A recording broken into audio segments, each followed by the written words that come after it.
मृगदु ऋषि ने शिव की तपस्या करके पुत्र का वरदान मांगा। शिव प्रकट हुए और पूछने लगे, तुम अधिक आयु वाला साधारण पुत्र चाहते हो अथवा मात्र 16 वर्ष की आयु वाला बुद्धिमान और तेजस्वी पुत्र चाहते हो। मृगदु ने सोचा, अगर मैं बुद्धिमान पुत्र मांगता हूँ तो वह 16 वर्ष की उम्र में ही मर जाएगा, लेकिन अगर मैं अधिक आयु वाला पुत्र मांगता हूँ तो वह बुद्धिमान नहीं होगा। उन्होंने बुद्धिमान पुत्र मांगा लिया। कुछ ही दिनों में उनकी पत्नी ने एक पुत्र को जन्म दिया जिसका नाम उन्होंने मार्कंडेय रखा। वह बहुत सुंदर, बुद्धिमान, दयालु और सभी गुणों से परिपूर्ण था।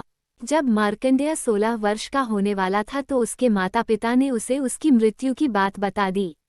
मार्कंडेय कहने लगा, मैं नहीं मरूंगा, मैं शिव की पूजा करूंगा। उसने हर दिन शिव की पूजा करनी शुरू कर दी।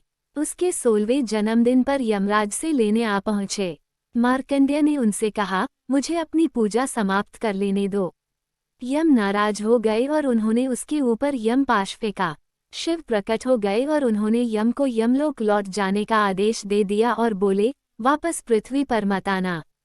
यम चले गए। उसके बाद से पृथ्वी पर किसी की मृत्यु नहीं हुई। पृथ्वी पर आबादी बहुत बढ़ गई।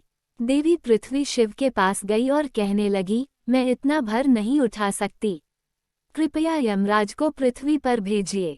जब शिव ने इनकार किया तो वह सहायता के लिए पार्वती के पास पहुंची। पार्वती ने भी शिव से अनुरोध किया तो शिव बोले, यमराज ने मेरे भक्तों का अपमान किया था। पार्वती ने कहा, किंतु आपने ही तो कहा था कि मार्कंडेय 16 वर्ष से अधिक नहीं जिएगा, इसीलिए यमराज उसे लेने गए थे।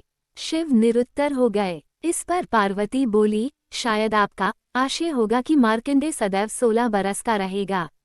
इसी बात को यमराज समझ नहीं पाए होंगे।